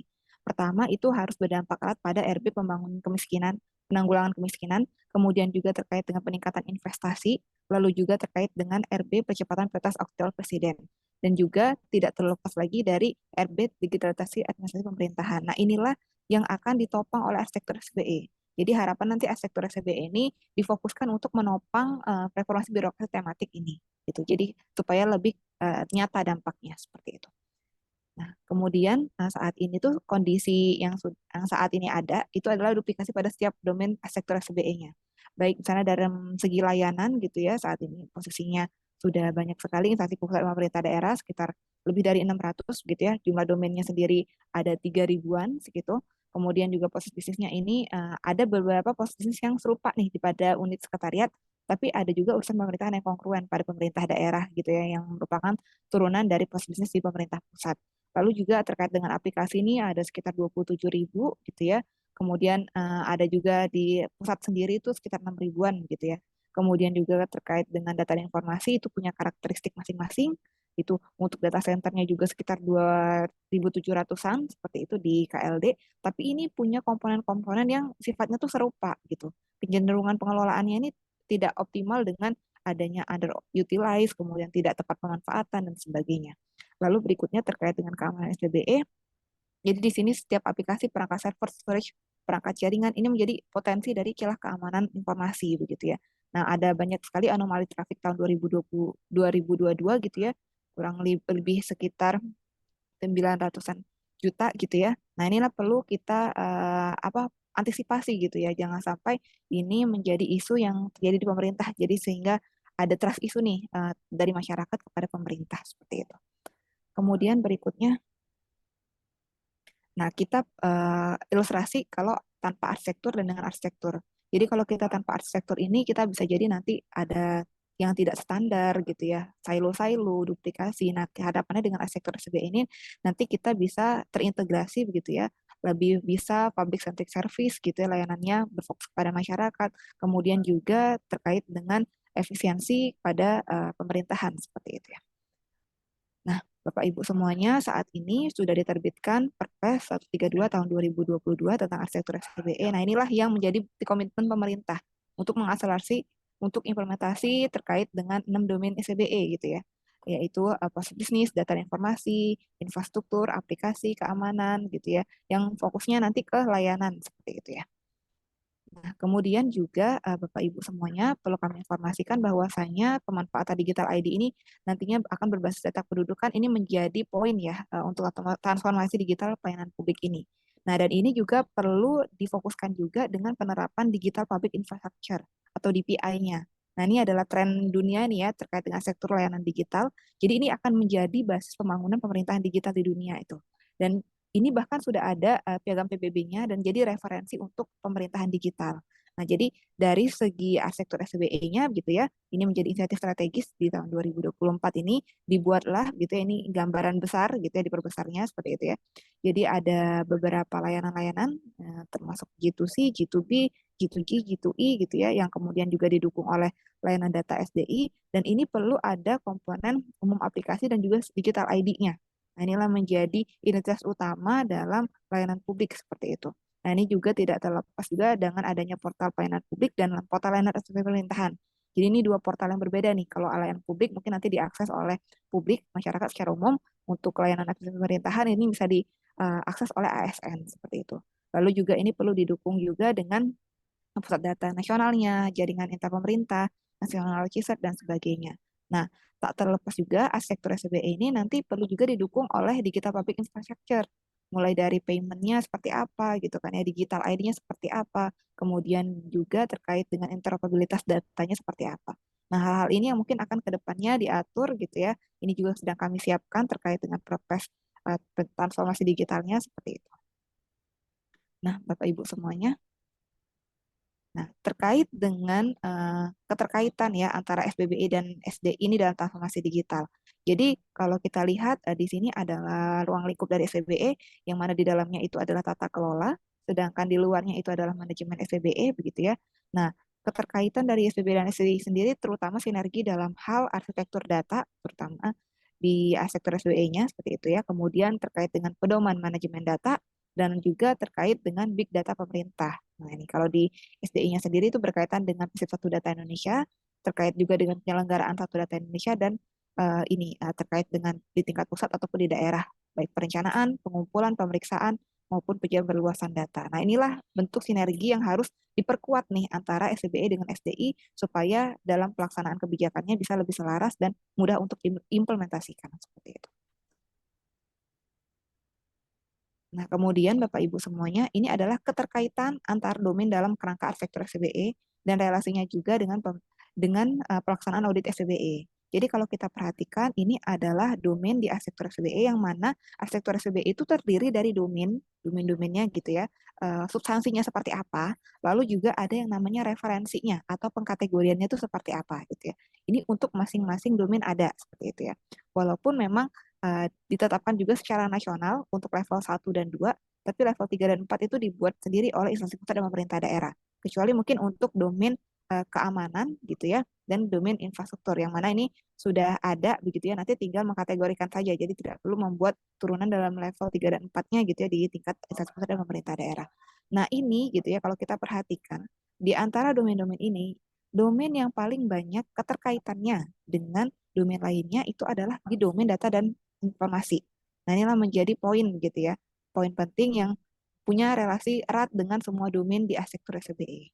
Nah, dan tidak lupa juga terkait dengan arsitektur SCBE ini perlu diadakan audit SCBE-nya. Jadi mengecek dari keseluruhan penerapan dan implementasi begitu ya dari arsitektur SCBE ini. Dan ini perlu dilakukan dengan prinsip akuntabilitas gitu ya, dilakukan melalui pelaksanaan ada review, ada evaluasi seluruh unsur SPBE dan pelaksanaan audit internal ini juga pada instansi pusat dan pemerintah daerah. Jadi biasanya ada audit di tingkat internal, itu baru kemudian ada audit di eksternalnya seperti itu ya. Dan ini juga diperkuat juga dengan PP nomor 60 tahun 2008 gitu ya tentang sistem pengendalian intern pemerintah SPIP-nya gitu ya. Dan terutama pada pasal yang berbunyi terkait dengan pengendalian atas pengelolaan sistem informasi seperti itu. Nah, kemudian berikutnya ini adalah penyusunan arsitektur SCBE. Jadi gimana sih penyusunannya itu kan ya? Jadi kurang lebih ini sebenarnya substansinya itu sudah ada di dokumen Bapak Ibu. Jadi misalnya terkait dengan proses bisnis ini ada di beberapa misalnya RPJMD, RPJMN gitu, Renstra gitu ya, SOTK. Nah, itu nanti bisa dicek kembali gitu ataupun peta proses bisnis nanti bisa dicek kembali gitu ya, digabungkan gitu di merge gitu ya. Yang awal mulanya dia itu tidak beraturan gitu ya, tercampur-campur seperti itu. Kemudian nanti dikelompokkan, oh yang mana ini substansi yang berkaitan dengan proses bisnis, yang mana berkaitan dengan data dan informasi, yang mana berkaitan dengan layanan, aplikasi, infrastruktur, maupun keamanan. Nah, ini dikelompokkan seperti itu. Nah, lalu dengan ini, baru nanti kita bikin metadatanya. Metadatanya berupa kolom-kolom seperti itu ya. Ini domainnya apa, kemudian nanti dia punya referensi apa. Domain tersebut juga uraian seperti apa, tujuannya seperti apa, gitu ya, atribut-atributnya seperti apa. Baru nanti dikaitkan juga dengan referensinya seperti apa. Nah, inilah yang nanti dibuat dalam metadata dari setiap domain arsitektur SCBE-nya. Nah, kemudian metadata-metadata ini selanjutnya dibuat pemodelan keterhubungan antar domainnya tadi, antar metadatanya tadi. Nah, jadi ini adalah bentuk metamodelnya secara umumnya. Ya, kemudian ini nanti ke depannya nanti bisa menjadi arsitektur SCBE yang divalidasi. Jadi kurang lebih kan saat ini Bapak Ibu di instansi pusat maupun pemerintah daerah sedang membangun arsitekturnya masing-masing begitu kan ya, yang menyesuaikan dengan arsitektur SCBE nasional. Nanti ada level 3 dan level 4-nya seperti apa. Nah, nanti akhirnya kami akan melakukan validasi terhadap level 3 dan 4 itu sehingga nanti bisa ditetapkan dan menjadi masukan untuk arsitektur di level di jangka waktu berikutnya seperti itu Bapak Ibu ya. Nah, kemudian Bapak Ibu kami informasikan bahwa terkait dengan tata kelola arsitektur BBE ini kurang lebih bentuknya seperti ini. Jadi setiap instansi pusat maupun pemerintah daerah itu perlu membentuk tim koordinasi SPBE-nya nih. Nah, inilah kan tim koordinasi SPBE ini tidak hanya terdiri dari pimpinan-pimpinan saja, tapi dia perlu ada yang namanya kelompok kerja gitu ya. Dan ini nanti tim koordinasi inilah yang bersifat mengarahkan sumber dayanya gitu ya, seperti apa gitu ya, pengembangan pelatihannya, kemampuan, pengetahuan, pelaksanaan kegiatannya, peranan tanggung jawabnya seperti apa. Nah, nanti selanjutnya sumber daya inilah yang akan membantukan mengisikan terkait dengan sistem informasi arsitektur SBE. Jadi saat ini sudah ada sistem informasi arsitektur SBE, nanti bisa diisi dan dilengkapi seperti itu. Kemudian dengan sistem informasi ini, nanti kita bisa digunakan hal ini terkait dengan pembentukan peta rencananya. Jadi ada manajemen program dan kegiatan itu sendiri melalui peta rencana SPBE begitu ya. dikelola lah gitu kan ya, arsitekturnya, tata kelola dan manajemennya, layanan digital dan sebagainya. Nah, ini nanti ke depannya bisa kita untuk alat bantu untuk mengukur keberhasilan dari tim koordinasi SPB-nya itu sendiri gitu ya. Dan juga tim koordinasi SPBE ini juga berperan dalam penetapan fokus dan prioritas yang terdapat dalam peta rencana SPBE. Begitu. Jadi ini menjadi poin. Makanya juga di evaluasi SPBE sendiri kami selalu menekankan untuk mengutamakan dulu terkait dengan tata kelolanya gitu ya. Karena manajemen sendiri itu fungsinya untuk memastikan tata kelola itu berjalan dengan baik. Kalau seandainya tata kelolanya sendiri kita tidak terlalu perhatikan, gitu ya, kita fokus ke manajemen, maka nanti apa yang akan dijamin oleh si manajemen ini seperti itu. Jadi makanya kita biasanya lebih akan memfokuskan sosialisasinya kepada tata kelola dulu gitu ya, sambil nanti paralel manajemennya bisa sambil dikerjakan begitu ya. Nah, kemudian berikutnya terkait dengan hal ini juga berkaitan dengan proses bisnis lintas sektor. Jadi di sini ada subsektor pemerintahan, ada urusan pemerintahan, ada fungsi pemerintahan dan ada subfungsi pemerintahan. Nah, ini nanti dikaitkan gitu ya terkait dengan ini gitu ya RAB-nya level 1 dan level 2 nanti bisa dikaitkan dengan fungsi pemerintahan, baik pemerintahan pusat maupun pemerintahan daerah. Nah, nanti ini perlu di cross check lagi seperti itu ya dan dibuat fungsi dan subfungsinya oleh tim koordinasi gitu ya ataupun di tim instansi pusat dan pemerintah daerahnya. Ada bentuk koordinasi di situ, ada pembinaan juga begitu ya, Bapak Ibu semuanya. Nah, lalu juga ini adalah contoh dari inovasi proses bisnis. Makanya kita saat ini tuh inovasi proses bisnis juga ini termasuk dalam penilaian di evaluasi SBE, yang mana kita bagaimana sih cara melakukan inovasi itu sendiri. Pertama kita bisa dari identifikasi masalahnya gitu ya, identifikasi penyebab, lalu kita bisa menemukan cara untuk menghilangkan atau mengurangi penyebab itu. Nah, atau kita bisa juga dari identifikasi kebutuhan. Kita menemukan cara-cara baru gitu ya untuk memenuhi kebutuhan kita gitu kan ya. Lalu kita bisa juga dengan memperbaiki cara lama untuk memenuhi kebutuhan itu. Nah, lalu kita nanti bisa melakukan rekayasa ulang proses bisnis yang mungkin semula sistem lama itu sifatnya waterfall gitu ya, langsung dari proses 1 harus ke proses 2, proses 3, proses 4, proses 5. Nah, mungkin ke depannya sistem lama ini perlu diubah. Mungkin bisa jadi ada proses-proses yang bisa dihilangkan karena sudah tidak lagi relevan, sudah bisa digantikan ataupun disatukan dengan proses lainnya gitu. Lalu mungkin bisa jadi ada proses-proses yang bisa dibuat paralel gitu. Jadi bisa dikerjakan secara bersamaan, tidak harus menunggu satu proses selesai baru proses berikutnya bisa dilakukan seperti itu. Nah, itu bisa jadi inilah yang namakan inovasi proses bisnis. Nah, ini perlu kita cek kembali gitu ya supaya nanti kinerja kita tuh bisa jadi lebih efisien dan efektif seperti itu, Pak Ibu. Nah, kemudian berikutnya ini adalah ilustrasi terkait dengan data dan informasi yang lintas sektornya gitu ya. Jadi kalau untuk data tadi untuk proses bisnis ini untuk data. Jadi di data sendiri ada data pokok, ada data tematik ini yang ditentukan dalam arsitektur SBE di tingkat nasional seperti itu. Lalu tapi di instansi pusat dan pemerintah daerah itu perlu membuat data topik dan data subtopiknya seperti itu. Nanti bisa dikaitkan ini dari referensi tingkat 1 dan 2-nya ini, kemudian nanti dijabarkan kembali untuk level 3 dan 4-nya. Nah, ini sifatnya bisa berbeda-beda gitu kan ya. Tapi nanti ujungnya akan kembali lagi kami validasi supaya nanti menjadi masukan untuk arsitektur jangka waktu berikutnya. Seperti itu. Nah, kemudian berikutnya ini adalah desain terkait dengan sinkronisasi dan verifikasi berbasis citizen-centric. Jadi nanti akan ada 2 portal kan tadi yang sudah disebutkan. Ada layanan administrasi pemerintahan, portal administrasi pemerintahan, dan juga portal layanan publik. Nah, kalau portal administrasi pemerintahan ini mungkin fokusnya nanti adalah ke database kepegawaian gitu. Sedangkan kalau layanan publik nanti fokusnya adalah ke database pendudukan. Nah, ini ada bentuk verifikasi-verifikasi nih seperti itu. Nah, jadi melalui pusat data nasional ini nanti ada digital ID-nya, harapannya nanti bisa saling terintegrasi gitu antara aplikasi ini dan juga nanti bisa jadi kita tuh tidak perlu membuat akun untuk setiap elemen-elemen ini untuk mengakses data ini gitu ataupun mengakses layanan-layanan ini. Jadi harapan nanti cukup bisa menggunakan digital ID begitu ya sehingga cukup sekali login gitu lalu bisa mengakses beberapa layanan. Harapannya ke depannya seperti itu Bapak Ibu. Nah, kemudian ini juga terkait dengan tematik layanan. Jadi di tematik layanan ini ada domain dan area yang sudah ditetapkan secara nasional. Lalu Bapak Ibu nanti perlu membuat di tingkat 3 dan 4-nya itu ya kategori layanan dan subkategori layanannya. Nah, kalau untuk domain layanan sendiri saat ini tuh kita bagi layanan publik dan layanan pemerintahan.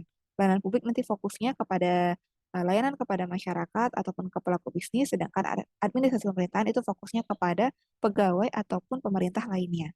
Nah, inilah nanti yang bisa dipetakan.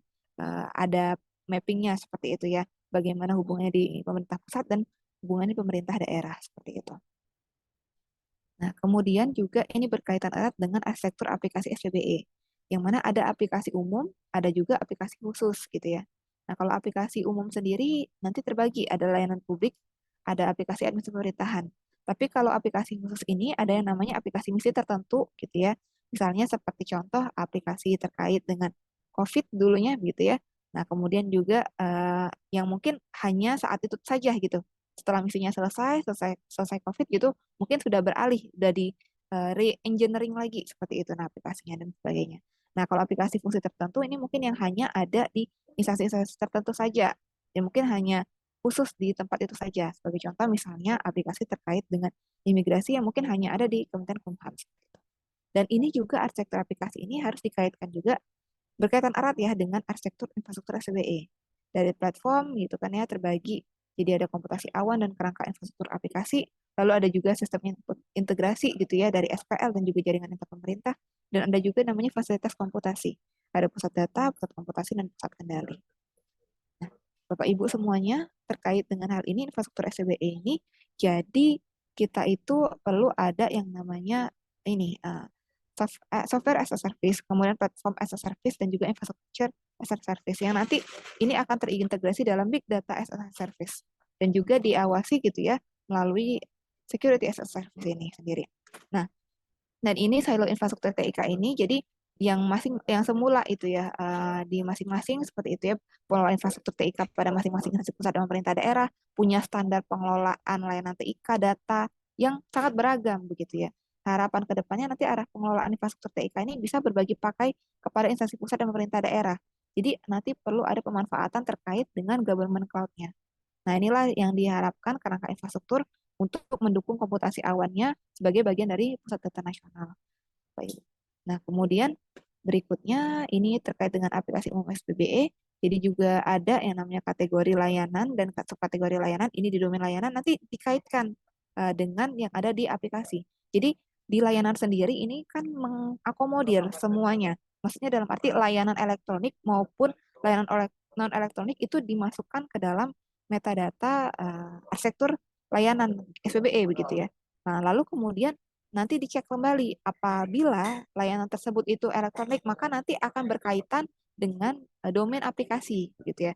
Kalau mungkin layanan tersebut tidak elektronik begitu ya, bisa jadi nanti berhenti di domain layanan ataupun di domain data dan informasi saja begitu.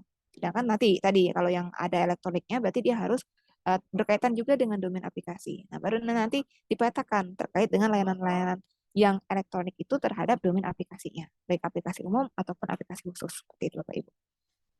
Nah, kemudian juga ini terkait dengan referensi keamanan SPBE, referensi sektor keamanan.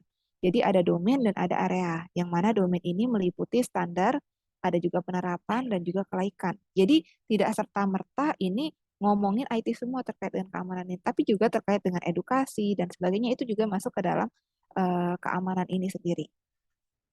Nah, ini untuk tahapan penyiapan layanan pemerintah terintegrasi, jadi mulai dari penetapan proses bisnis terintegrasi, ada perubahan regulasinya, ada penetapan data induk dan data referensinya, ada integrasi layanan berbasis digital. Lalu ini juga nanti perlu di monitoring juga dengan sistem informasi pemerintah yang terintegrasi, penyiapan infrastrukturnya juga, dan operasional sistem informasi sesuai dengan manajemen SPBE. Ada 8 manajemen itu yang perlu diterapkan.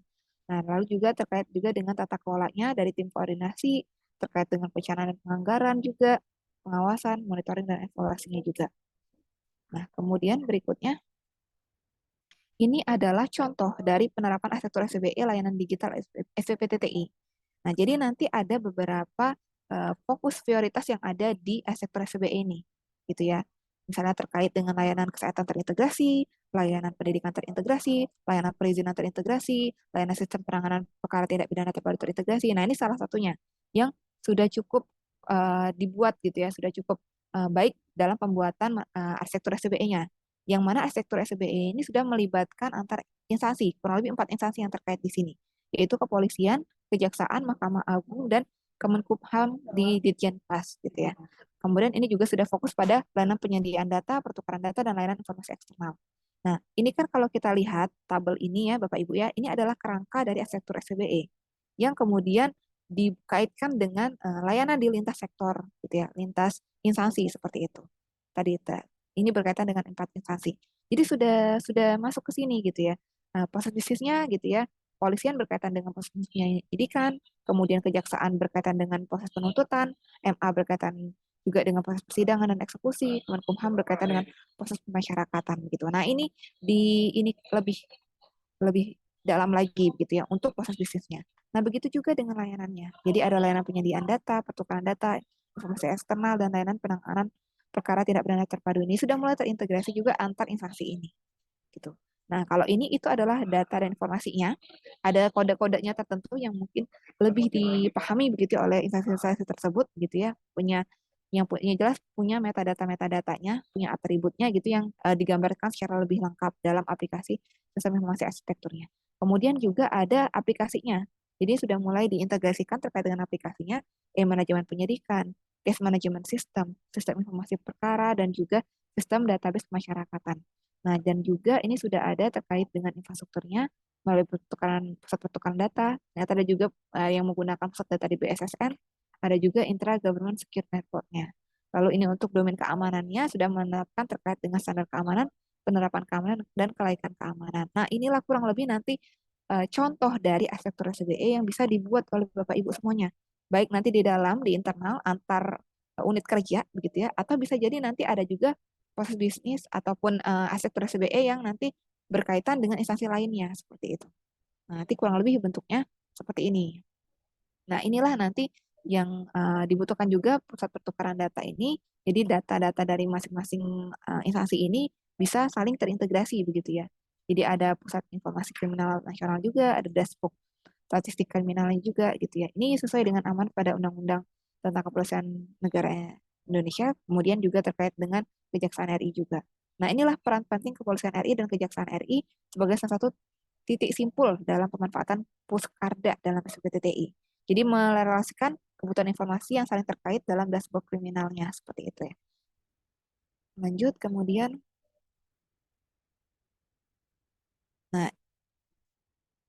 Nah, ini untuk fondasi kebijakannya sendiri, jadi sudah ada ditetapkan terkait dengan Perpres SCBE, ada juga Perpres Arsitektur SCBE, ada Perpres 1 Data, dan Undang-Undang Perlindungan Data Pribadi gitu ya. Dan ini juga fondasi-fondasinya perlu ditetapkan gitu secara lebih rinci gitu ya, kayak turunan dari kebijakannya sendiri berupa tim fondasi SCBE nasional, arsitektur SCBE nasional, berbagai inisiatif utamanya begitu ya. Kemudian pengembangan implementasinya juga, integrasi dan perlindungan datanya. Nah, kemudian juga terkait dengan Perpres Percepatan Transformasi Digital ini sedang kami lakukan harmonisasi, semoga segera ditetapkan. Jadi nanti ini fokusnya adalah mengakselerasi kemajuan. Jadi memperkuat tata kelolanya, membangun juga terkait dengan kemampuan pengembangan dan implementasi pemerintahnya juga, belum terkait juga dengan pembangunan layanan digital yang prioritas. Nah, nanti ada 9, kurang lebih ada 9 aplikasi prioritas yang akan diprioritaskan untuk segera dilakukan gitu ya, implementasinya dan penerapannya begitu. Nah, kemudian berikutnya juga ini terkait dengan portal layanan publik Inggris dan Estonia yang menjadi benchmark kami begitu ya dalam melakukan pelayanan ini, akses layanan portal pelayanan publik begitu ya. Jadi di sini website menampilkan langsung kebutuhan rakyat. Jadi tidak bahkan terkait dengan tupoksi kementerian mau dari kementerian apa gitu kan ya. Tapi ini fokusnya adalah ke kebutuhan masyarakatnya gitu ya. Jadi mengakses satu portal untuk berbagai layanan dan tidak berulang dalam penyampaian datanya. Jadi langsung klik. Jadi langsung bisa nanya bagaimana bansos. Dia tidak perlu tahu kementerian mana yang berkaitan dengan bansos gitu ya. Tapi yang penting mereka yang dibutuhkan adalah mereka mendapatkan layanan tersebut, bisa mendapatkan datanya juga dan sebagainya. Gitu ya Bapak Ibu ya. Nanti harapannya ke depannya fokusnya seperti itu Bapak Ibu. Jadi tidak dibagi-bagi berdasarkan kementerian mana gitu ya ataupun lembaga mana atau benda mana, tapi fokusnya nanti adalah layanan apa yang mau diminta oleh masyarakat seperti itu ya. Jadi ada portal nasional menjadi marketplace layanan, jadi bersifat citizen centric. Jadi perlu ada sinergi dengan marketplace datanya gitu ya, ataupun dari satu data Indonesia-nya seperti itu. Nah, kemudian berikutnya juga terkait dengan transformasi digital layanan digital nasional ini, harapannya gitu ya adalah penerapan SBE untuk mewujudkan layanan digital nasional, prinsipnya keterpaduan dan juga interoperabilitas. Nah, lalu yang kedua nih yang penting. Jadi keterpaduan dan interoperabilitas ini dilakukan melalui penerapan arsitektur SBE. Jadi tematik layanan-layanan gitu ya yang bersifat citizen-centric berdasarkan proses bisnis lintas sektor. Nah, ini mungkin yang sedang digencar dilakukan gitu kan. Yang mana sekarang terkait dengan tim koordinasi SBE nasional ini tidak hanya lagi dibantu oleh 5 kementerian atau 2 lembaga ini yang menjadi tim koordinasi SBE nasional. Tapi sekarang sudah mulai juga diakselerasi gitu ya dengan bantuan dari Kemenko. Jadi terlibat juga saat ini terkait dengan Kemenko dalam mengawasi gitu ya pelaksanaan ini. Termasuk juga tadi misalnya terkait dengan SPTTTI itu ada bantuan dari Kemenko Polhukam untuk mengintegrasikan instansi-instansi tersebut segera bisa menyatukan layanannya gitu ya, menginteroperabilitaskan layanannya seperti itu. Nah, itulah sudah mulai terlibat juga terkait dengan peran dari Kemenko. Begitu juga dengan BPK dan KPK yang selalu mengawal ini karena merasa SBE ini sebagai bagian dari pencegahan korupsi seperti itu. Nah, kemudian juga terkait dengan aplikasi yang telah ada saat ini diarahkan dapat saling terinteroperabilitas melalui sistem penghubung layanan pemerintah atau SPLP, lalu juga dikonsolidasikan juga dengan kerangka Satu Data Indonesia, pemanfaatan infrastruktur TIK berbagai pakai pusat datanya ini, kemudian juga layanan sistem Big Data nasional dan ada pengutamaan dari pembentukan aplikasi umum STBE. Saat ini untuk aplikasi umum STBE sudah ada 4 ya Bapak Ibu ya. Ada Span Lapor, ada Serikandi, ada Krisna, itu kan ya, dan juga ada SPSE. Nah, kedepannya nih kami sedang memproses juga untuk segera menetapkan aplikasi terkait dengan SIPD gitu ya, dan juga terkait dengan Imonef. Walaupun di samping itu kami juga sekarang sedang mempersiapkan juga beberapa aplikasi-aplikasi yang lainnya juga. Jadi sudah ada surat dari Menteri gitu ya kepada instansi-instansi terkait untuk segera menetapkan aplikasinya sebagai aplikasi umum. Misalnya di Kominfo sendiri pernah kami berikan surat juga terkait dengan penetapan PPID gitu ya. Ada juga terkait dengan penetapan JDIHN, kemudian juga penetapan terkait dengan aplikasi perpustakaan nasional begitu ya dan sebagainya. Nah, itu harapannya nanti bisa segera ditetapkan menjadi aplikasi umum dengan syarat juga harus memenuhi persyaratan proses bisnis, persyaratan data, persyaratan teknologi dan juga persyaratan keamanannya gitu Bapak Ibu ya. Nah, lalu juga pembangunan pengembangan aplikasi umum ini diarahkan untuk menjadi platform digital yang terpadu.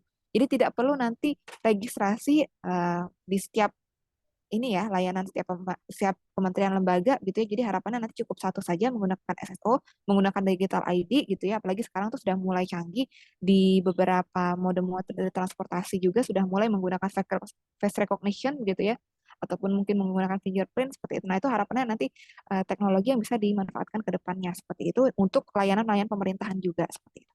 Nah, kemudian juga pengembangan aplikasi umum ini diarahkan menjadi platform digital yang terpadu tadi melalui pembentukan integrated e-service dan jadi bagian dari layanan digital nasional. Lalu juga kita perlu ada penguatan tim koordinasi SBE pada instansi untuk memastikan manajemen perubahan dalam transformasi digital ini pada instansi pemerintah, selaras dengan target di arsitektur SBE nasional.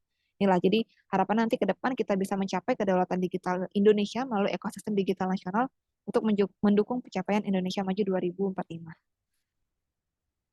Baik, nah ini adalah untuk 10 negara dengan jumlah penduduk terbesar di Indonesia beserta capaian ECI tahun 2022. Indonesia saat ini sudah mencapai peringkat 77. Nah, ini kita alhamdulillah dalam penilaian ini gitu ya, kita selalu meningkat karena ini surveinya 2 tahun sekali gitu ya. Jadi selalu meningkat, harapannya ini selalu bisa ditingkatkan Bapak Ibu.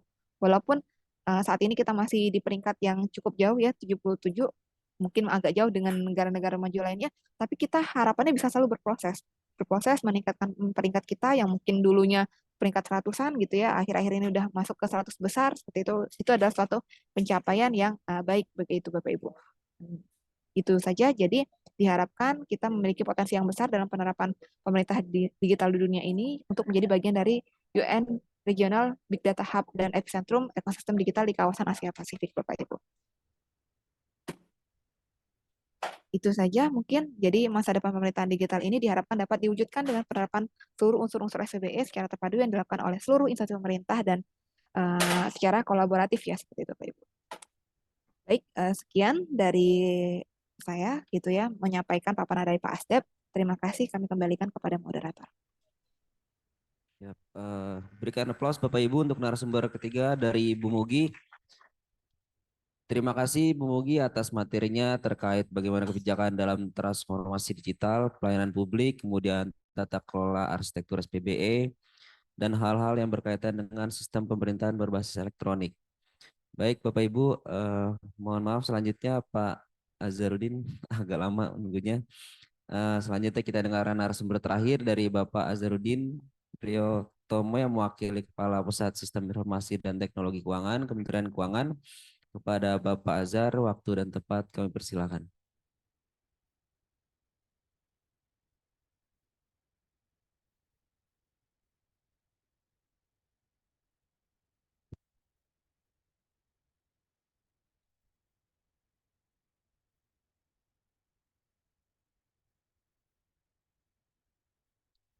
Oke, tes.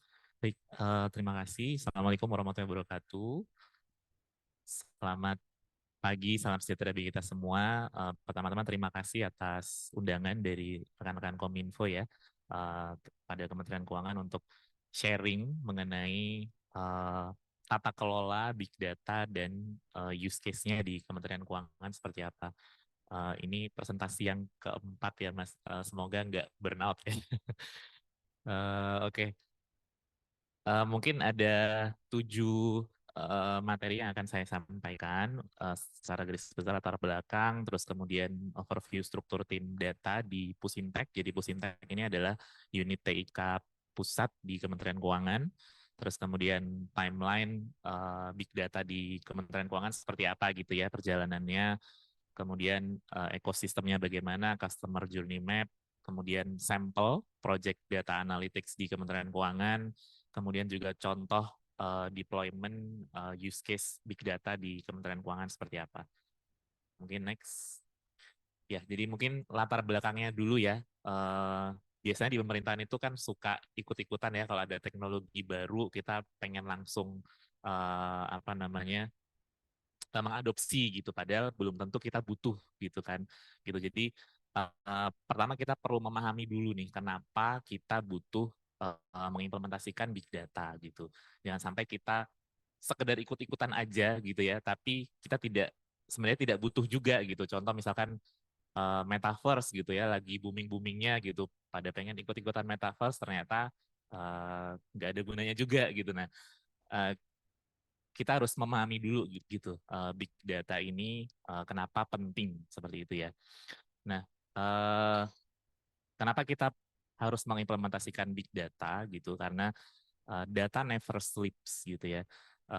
Secara umum ya, kalau semua main sosmed kan ya, kita dari infografis ini bisa kita tahu bahwa setiap menit di setiap harinya gitu data itu tergenerate terus gitu tanpa kita sadari gitu. Di Instagram misalkan per menit itu ada 216.000 post misalkan. Terus di Twitter misalnya itu ada 277.000 tweets per menit per hari kayak gitu. Nah, sama sebenarnya saya yakin di instansi Bapak Ibu semuanya juga punya aplikasi masing-masing gitu kan ya.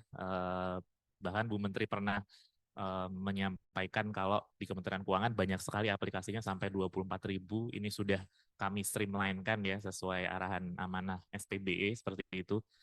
Itu banyak sekali data yang tergenerate dari sistem-sistem yang kita miliki masing-masing seperti itu. Contoh di kami sudah dikelompokkan menjadi 2, core apps dan common apps, misalkan SPAN, Sakti, CISA, terus kalau untuk common apps di satu Kemenkeu, aja aplikasi untuk ini ya persuratan ya, itu tergenerate per bulan itu 2 terabyte PDF files, menggunakan digital signature ya PDF-nya. Terus kemudian 700.000 konsep, 2,5 juta disposisi dalam sebulan seperti itu, dan in total itu 71 tera data PDF. Ini kami implementasi satu Kemenkeu ini mulai dari tahun 2019 kalau nggak salah, menggunakan tanda tangan digital gitu.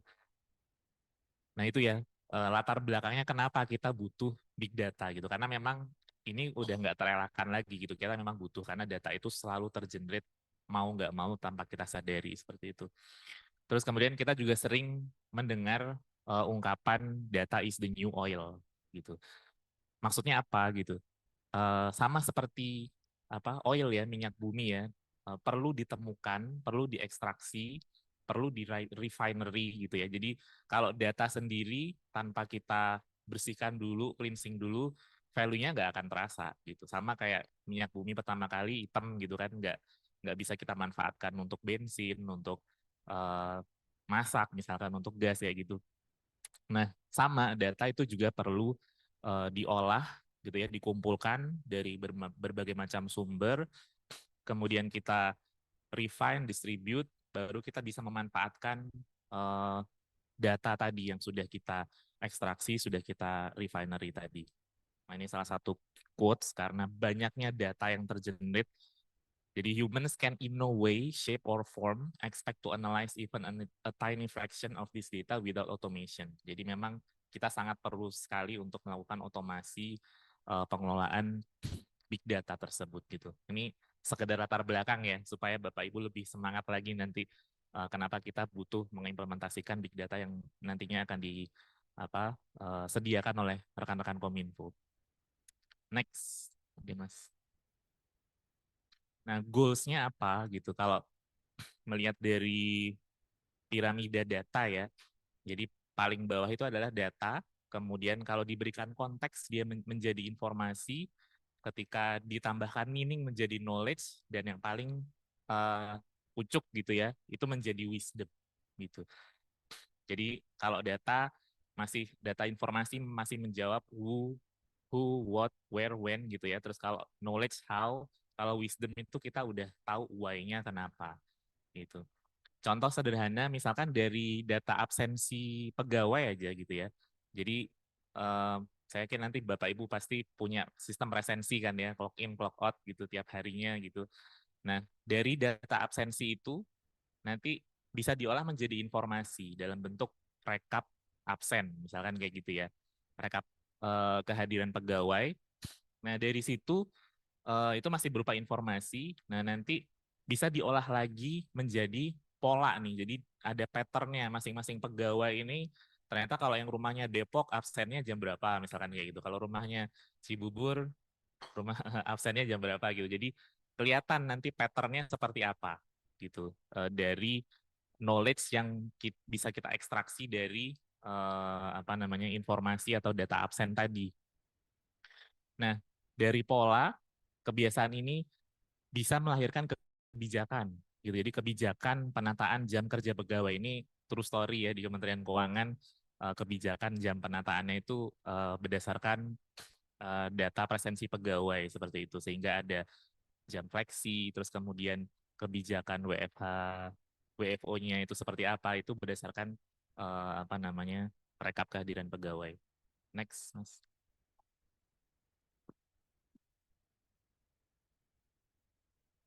Nah, ini overview singkat ya di Pusimtek, struktur organisasinya seperti apa. Jadi ada 2 unit struktural karena sudah di layering ya di Pusimtek Kementerian Keuangan. Sisanya itu yang hijau itu semua udah di layering fungsional semua. Nah, khusus yang menangani bidang data itu ada di Pokja Data dan Ketahanan Sistem. Ada 2 tim, yaitu tim pertukaran data dan tim layanan data analytics. Kalau tim pertukaran data seperti namanya ya, dia fokusnya untuk melakukan pertukaran data baik di lingkup Kementerian Keuangan maupun dengan eksternal. Gitu. Terus kemudian untuk data analytics, dia yang melakukan tadi analisis big data, kemudian memvisualisasikan dalam bentuk dashboard. Lanjut. Nah, lanjut. Jadi di Kementerian Keuangan sudah ada tata kelola data di lingkungan Kementerian Keuangan ini dengan diterbitkannya KMK nomor 269 ya, nomor tahun 2021. Nah, di sini juga dijelaskan bahwa role untuk pengelolaan big data itu ada 4. Jadi yang pertama ada business analyst, dia yang akan memahami proses bisnis tadi sempat disampaikan oleh Mas Yudis tadi kalau nggak salah ya, bahwa data scientist itu nggak cuman coding, tapi juga harus memahami probis. Nah, role ini sebenarnya business analyst yang memahami proses bisnis agar analisisnya itu sesuai dengan kebutuhan user gitu. Nah, kemudian ada role data engineer. Nah, data engineer ini dia yang doing the dirty works ya. Jadi dia yang narik data, terus kemudian melakukan cleansing, terus kemudian dia query-query seperti itu yang dilakukan oleh si data engineer. Nah, ketika datanya sudah rapi, sudah clean, itu akan dimanfaatkan oleh si data analis. Ya, dia akan melakukan analisis data, melakukan modeling itu dari data yang sudah di prepare oleh role data engineer. Nah, terakhir ada role data visualizer. Jadi dari hasil analisis yang dilakukan oleh si data analis, ini data visualizer akan membuat dashboard atau reports ya dari hasil analisis si data analis tadi. Next, Mas. Oke. Nah, ini salah satu tata kelola, ruang lingkup tata kelola di data Kementerian Keuangan juga. Yang pertama di sini ruang lingkupnya adalah adanya prinsip tata kelola data, gitu ya, bahwa data Kemenkeu harus memiliki kamus data dan lain-lain. Kemudian juga mengatur pihak yang terlibat siapa saja. Jadi ada wali data pusat, wali data unit, kemudian produsen data, pengolah data, dan tentu saja pengguna datanya itu sendiri. Kemudian di sini juga mengatur, tata kelolanya mengatur terkait adanya forum data. Ini penting ya, jadi di setiap unit eselon 1 itu ada perwakilan begitu. Nah, kemudian diundang untuk berkolaborasi dalam forum data tersebut, seperti itu. Kemudian mengatur juga terkait pengelolaan dan pemanfaatan data, termasuk juga kerjasama dengan pihak eksternal. Lanjut. Nah, untuk big data di Kementerian Keuangan itu sendiri, sebenarnya kita mulai di tahun 2019 itu baru nyusun ininya dulu ya, kajiannya dulu. Terus kemudian 2020 menyusun rencana kerja, 2021 kita pembelian perangkat big datanya itu sendiri, kita menggunakan Cloudera waktu itu. Terus kemudian 2022 mulai implementasi use case big data. Dan di tahun ini kita melakukan upgrade perangkat big data, kemudian implementasi use case. Lanjut, Mas. Nah, ini mungkin menjelaskan sedikit mengenai ekosistem big data di Kementerian Keuangan sendiri. Jadi ada beberapa elemen di sana, senternya adalah data lake dari big data itu sendiri. Jadi ada katalog data ya, jadi di situ unit bisa mencari data yang sudah tersedia di dalam katalog. Kemudian ada komponen untuk data gathering, jadi dari katalog data tadi ditarik, seperti itu menggunakan tools, baik itu Kafka, Spring, atau CDF ya, kalau data flow. Kemudian ada akses dan user interface, kemudian ada analytics dan API, ini workbench untuk melakukan modeling, analisis data. Kemudian ada komponen untuk manajemen dan security, dan ada data mart dan dashboard juga gitu. Jadi data mart ini disiapkan sebagai data warehouse-nya, kemudian ditampilkan di dalam dashboard menggunakan Tableau. Lanjut. Nah, ini customer journey map-nya. Jadi dari katalog data tadi user bisa melihat ya data yang tersedia apa saja. Kalau misalkan dia mau memilih data yang tidak tersedia di role-nya dia bisa merequest seperti itu, dan kemudian ada approval yang perlu dilakukan. Nah, selanjutnya data gathering, kemudian tersimpan ke data lake. Nah, dari data lake itu opsinya bisa dua, bisa langsung melakukan analisis menggunakan Cloudera Data Workbench, atau langsung di show ya di dashboard, seperti itu divisualisasikan dalam dashboard. Lanjut. Nah, untuk data analitik sendiri di Kementerian Keuangan ini mengadopsi framework CRISP-DM, Cross Industry Standard Process for Data Mining. Jadi ada 6 proses ya dalam framework ini. Yang pertama adalah business understanding. Jadi kita perlu paham dulu sebelum melakukan big data analytics, permasalahan yang mau kita solve itu apa gitu ya. Jadi business understanding dulu. Terus biasanya ini dilakukan dengan berdiskusi dengan pemilik probisnya dulu gitu, unit yang memang memiliki permasalahan gitu ya, yang di-present ke kita. Kemudian selanjutnya data understanding. Jadi dari bisnis yang proses bisnis yang dipaparkan, kita perlu tahu datanya yang tersedia apa saja, kolom-kolomnya apa, tabelnya apa, seperti itu. Terus format datanya bagaimana. Jadi kita bisa explore dari proses yang kedua ini, data understanding. Kemudian yang ketiga, data preparation. Jadi dari ketika sudah tahu ya formatnya, datanya apa, data yang tersedia apa, kolom-kolomnya apa, tabelnya apa, biasanya diskusi juga dengan pengembang aplikasi ya, karena apa yang tahu juga mengenai data yang tergenerate dari sistemnya itu apa, itu biasanya pengembang sistem. Nah, mulai itu si data engineer melakukan data preparation. Jadi di sini mulai dari narik dari data source, terus kemudian melakukan cleansing, ini step yang ketiga, data preparation. Dari ketika sudah datanya sudah disiapkan, sudah di cleansing, baru si role data scientist atau data analyst itu mulai melakukan analisis atau modeling ya. Jadi membuat model. Nah, kemudian setelah modelnya jadi, nggak langsung dipakai, tapi harus dievaluasi dulu fit atau enggak dengan kebutuhan atau permasalahan di awal.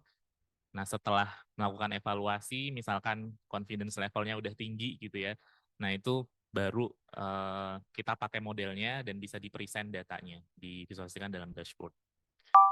Lanjut, Mas. Nah, ini beberapa contoh ya, project data analytics yang sudah pernah dilakukan, misalkan mutasi dan promosi pegawai, jadi ini analisis melakukan prediksi pegawai atau pejabat yang memiliki peluang untuk mutasi seperti itu dari profilnya ya di aplikasi kepegawaian kami. Terus kemudian prediksi keterlambatan studi bagi awardee LPDP, kita pernah juga melakukan analisis ini, analisis produk kerja, analisis presensi pegawai tadi yang saya sampaikan di awal ya. Jadi dari data absen bisa diketahui pattern presensi pegawai seperti apa sih sehingga bisa melahirkan kebijakan penataan jam kerja pegawai. Lanjut. Nah, ini analisis di unit ZPP, Sekretariat Pengendalian Pajak. Jadi kami punya case di ZPP itu memprediksi putusan ya, putusan pengadilan pajak berdasarkan data putusan-putusan yang sebelumnya. Gitu. Kemudian ada analisis Jafung, kinerja peranata komputer ya. Terus kemudian analisis kompetensi pegawai, analisis katalog data. Lanjut. Nah, ini lumayan banyak ya. Jadi ini kami sudah mulai dari tahun 2021 untuk melakukan data analytics, misalkan analisis beban kerja, data persuratan gitu ya. Terus kemudian data presensi, data MyPass, analisis cuti, tren cuti pegawai seperti apa, analisis di DIH gitu. Lanjut, Mas. Nah, ini mungkin terakhir ya contoh use case yang tadi sempat saya sampaikan di Sekretariat Pengadilan Pajak itu ada probis auto profiling dan prediksi amar putusan. Jadi dari dokumen putusan-putusan pengadilan yang dulu-dulu itu total sekitar 27.000 dokumen, setelah di cleansing ada 23.000 yang valid, itu kita train gitu ya sebagai training data. Nah, ketika ada dokumen yang baru, dokumen banding yang baru, kita bisa memprediksi nih, ini nanti bakalan menang atau kalah dari putusan itu. Itu salah satu use case yang pernah kita lakukan. Kita manfaatkan dokumen berformat docx ya, kita kumpulkan dalam FTP server, terus kemudian kita tarik ke infrastruktur big data gitu ya, terus kita buat modelnya. Nah, terus termasuk sampai kita buatkan API-nya juga gitu untuk langsung dicemplungin juga di aplikasi punya ZPP gitu. Mungkin itu untuk contoh use case dan tata kelola di Kementerian Keuangan. Saya akhiri. Assalamualaikum warahmatullahi wabarakatuh. Terima kasih. Waalaikumsalam. Berikan aplaus Bapak Ibu untuk para narasumber. Pak Azhar, terima kasih Pak Azhar atas materi terkait Big Data Governance dan use case di Kementerian Keuangan seperti apa. Baik Bapak Ibu, kita ke sesi selanjutnya untuk diskusi tanya jawab. Mungkin di sini ada beberapa baris, mungkin dari sebelah kiri, tengah atau kanan yang ingin menanyakan terkait dari materi-materi yang disampaikan oleh narasumber. Mungkin dari terkait Jakarta Smart City oleh Pak Yudis atau materi terkait Satu Data Indonesia Big Data di Bappenas ke Pak Agung. atau terkait regulasi kebijakan SPBE ke Bu Mugi atau materi terkait big data governance di Kementerian Keuangan ke Pak Azhar. Mungkin nanti bisa raise hand, nanti ada tim yang akan mengasih untuk dari mikrofonnya.